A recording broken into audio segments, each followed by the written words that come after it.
Hi అండి, అందరికీ నమస్కారం. Welcome to our YouTube channel. ఈరోజు మనం వీడియోలో జిఎస్డబ్ల్యూఎస్ సిబ్బంది అంటే గ్రామ వార్డు సచివాలయ సంబంధించిన కార్యదర్శుల యొక్క ట్రాన్స్ఫర్స్ మరియు రేషనలైజేషన్ ప్రక్రియ అనేది చివరి దశకు చేరుకుంది. దాని గురించి మనకి అందిన సమాచారం మేరకు వీడియో చేయడం జరుగుతుందండి. అయితే వీడియోలోకి వెళ్ళిపోయే ముందు ఎవరైనా మన ఛానల్ ఇంకా సబ్స్క్రైబ్ చేసుకున్న వారు అయితే కనుక దయచేసి సబ్స్క్రైబ్ చేసుకోండి. మీకు మరింత అప్డేట్స్, మరిన్ని కొత్త అప్డేట్స్, అలాగే స్కీమ్స్కి సంబంధించిన, సర్వేలకు సంబంధించిన ఎటువంటి ఇన్ఫర్మేషన్ అయినా కూడా మన ఛానల్లో మీకు అందజేయడం జరుగుతుంది. సో దయచేసి మీరు సబ్స్క్రైబ్ చేసుకోవాల్సిందిగా కోరుచున్నామండి. రేషనలైజేషన్ ప్రక్రియ చివరి దశకు వచ్చేసిందా? అవునండి, చివరికి చేరుకున్నట్లుగానే కనిపిస్తుంది.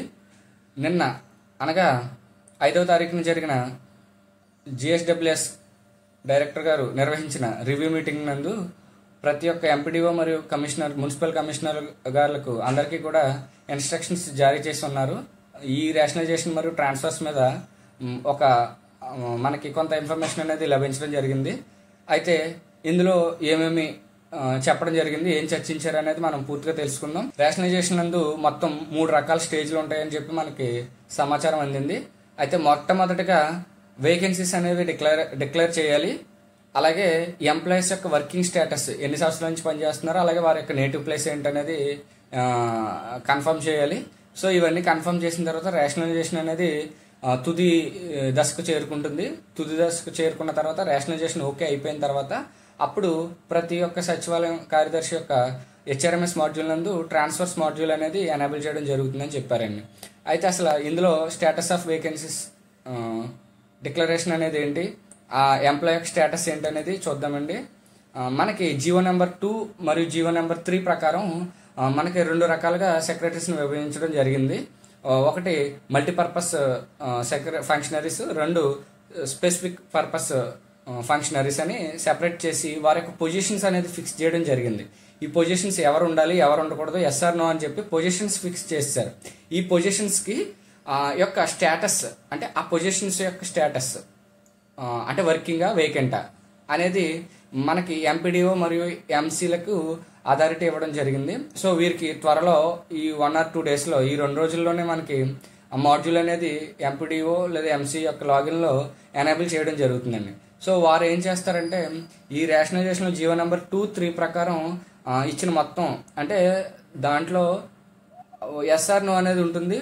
దానికి సంబంధం లేకుండా ఆ యొక్క పొజిషన్ అంటే మీకు క్లియర్గా చెప్పాలంటే ఒక సచివాలయంలో పిఎస్, డిజిటల్ అసిస్టెంట్, ఆ విధంగా రెవెన్యూ సెక్రటరీ, విఆర్ఓలు, ఈ విధంగా మనకి 12 మంది ఉంటారు. అలాగే వార్డులో 9 మంది ఉంటారు. దానికి రెస్పెక్టివ్ పక్కన మనకి వారి యొక్క ఆ పొజిషన్ యొక్క స్టేటస్ అంటే వర్కింగా, వేకెంటా అనేది అక్కడ వాళ్ళు సబ్మిట్ చేసి డిక్లేర్ చేయాలండి. సబ్మిట్ చేయాల్సి ఉంటుంది. తర్వాత సైన్డ్ కాపీ కూడా కలెక్టరేట్కి సబ్మిట్ చేయాల్సి ఉంటుందండి. సో ఆ విధంగా ఎంటైర్ వేకెన్సీస్ అలాగే ఎంటైర్ వర్కింగ్ ప్లేసెస్ అనేవి డిక్లేర్ చేసి ఇవ్వాలి. అంటే మనకి ఏంటంటే వర్కింగ్ స్ట్రెంత్ అనేది మనకి ఏదైతే ఉందో ఆ వర్కింగ్ స్ట్రెంత్ యొక్క స్టేటస్ క్లియర్గా చెప్పాలంటే ఒక సచివాలయం వర్కింగ్ స్ట్రెంత్ మనకి 12.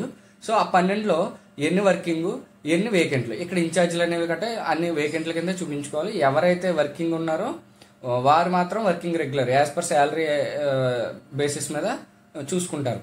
అది వారికి క్లియర్గా ఇన్స్ట్రక్షన్స్ అనేవి ఎంపీడీఓ, ఎంసీలకు వీసీలో క్లియర్గా చెప్పడం జరిగింది. సో వారు దాని ప్రకారం 1 or 2 డేస్లో అది సబ్మిట్ చేయాల్సి ఉంటుందండి. ఇది మొదటిదండి, అంటే వేకెన్సీస్ అనేవి ఏంటనేది డిక్లేర్ చేస్తారు.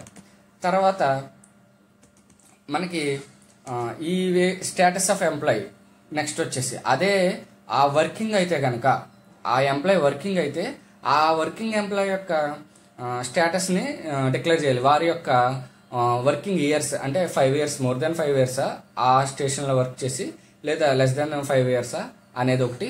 నెక్స్ట్ వచ్చేసి ఎస్ఆర్ ప్రకారం, సర్వీస్ రిజిస్టర్ ప్రకారం వారి యొక్క నేటివ్ ప్లేస్ ఏదైతే రిజిస్టర్ అయ్యి ఉందో ఆ నేటివ్ ప్లేస్ని కూడా అందులో అప్డేట్ చేయాల్సి ఉంటుందండి. సో ఇది స్టేటస్ ఆఫ్ ఎంప్లాయీ. ఇది స్టేజ్ 2 అండి. ఈ 2 కంప్లీట్ అయిన తర్వాత మనకి రేషనలైజేషన్ అనేది చివరికి చేరుకుంటుంది. ఈ చివరికి చేరుకున్న తర్వాత అప్పుడు ఈ రేషనలైజేషన్ ప్రకారం అటు ఇటు మార్చాల్సి ఉంటుంది కాబట్టి కంపల్సరీగా ట్రాన్స్ఫర్స్ జరుగుతాయి. సో అప్పుడు ట్రాన్స్ఫర్స్ మాడ్యూల్ అనేది మనకి అంటే సచివాలయం కార్యదర్శులకి ఎనేబుల్ చేయడం జరుగుతుందండి. ఈ హెచ్ఆర్ఎంఎస్ లాగిన్లో గతంలో ఆల్రెడీ ట్రాన్స్ఫర్స్ 2 సార్లు జరిగాయి. 2 సార్లు మనకి ఏదైతే మాడ్యూల్ ఇచ్చారో అదే విధంగా చిన్నపాటి మార్పులతోటి ట్రాన్స్ఫర్స్ అనేవి ఎనేబుల్ చేస్తామని చెప్పారు. సో దానికి మనకి సర్క్యులర్ ఇస్తారు, ఏ విధంగా ఏ కండిషన్స్ మీద విల్లింగ్గా లేకపోతే 5 years దాటిన అన్ని వేకెంట్ కింద చూపిస్తారా ఏంటనేది మనకు అప్పుడు క్లియర్ కట్గా అధికారిక ప్రకటన వచ్చే వరకు మనం వెయిట్ చేయాలి. ఇందులో మనకు మనకున్న డౌట్స్ ఏంటంటే, ఇప్పుడు ఒకే సచివాలయంలో ఉన్న యుఎల్బి అయితే ఒకలా ఉంటుంది, రూరల్ అయితే ఒకలా ఉంటుంది. యుఎల్బిలో అయితే కనుక ఎంటైర్ యుఎల్బి అంతా ఒకేసారి అపాయింటింగ్ అథారిటీ ప్రకారం ఎక్కడ ఉన్నారో అదే 5 years కింద తీసుకుంటారా లేదా సచివాలయాన్ని తీసుకుంటారా అనేది మనం వెయిట్ చేయాల్సి ఉంది. అలాగే విలేజ్లో అయితే కనుక సచివాలయం బేస్ మీద కాబట్టి ఆ సచివాలయంలో ఎన్ని సంవత్సరాల నుంచి చేస్తున్నారు అనేది తీసుకుంటారు. ఇది వర్కింగ్ స్టేటస్ గురించి డౌట్.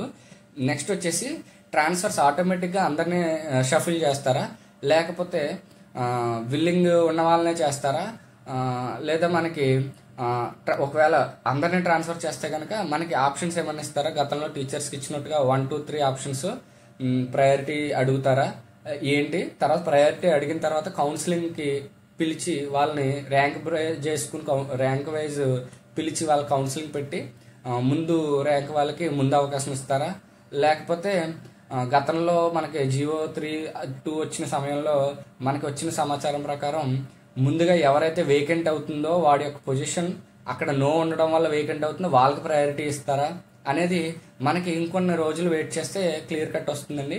ఈ నెలాఖరికి కంప్లీట్ షేప్ వచ్చేస్తుంది ఆశిస్తున్నాం. సో ఇంకా ఏమైనా సమాచారం ఉన్నట్లయితే మీకు వెంటనే తెలియచేస్తాం. సో మీరు మన ఛానల్ సబ్స్క్రైబ్ చేసుకున్నట్లయితే కనుక రేషనలైజేషన్ మీద ఏ వివరం వచ్చినా కూడా మేము వెంటనే చేస్తున్నాం. ఈ వీడియో రాత్రి మనకు తెలిసింది, వెంటనే మీకు పోస్ట్ చేస్తున్నాం. సో దయచేసి మన ఛానల్ సబ్స్క్రైబ్ చేసుకోవాల్సిందిగా కోరుచున్నామండి. ఎటువంటి ఇన్ఫర్మేషన్కైనా సరే దయచేసి, అలాగే మన తోటి కొలీగ్స్కి కూడా ఈ వీడియోని షేర్ చేయండి. ఏమైనా డౌట్స్ ఉన్నట్లయితే కింద కామెంట్ సెక్షన్లో కామెంట్ చేయండి, మీకు వెంటనే రిప్లై ఇవ్వడం జరుగుతుందండి. థ్యాంక్ యూ సో మచ్ అండి. Thank you.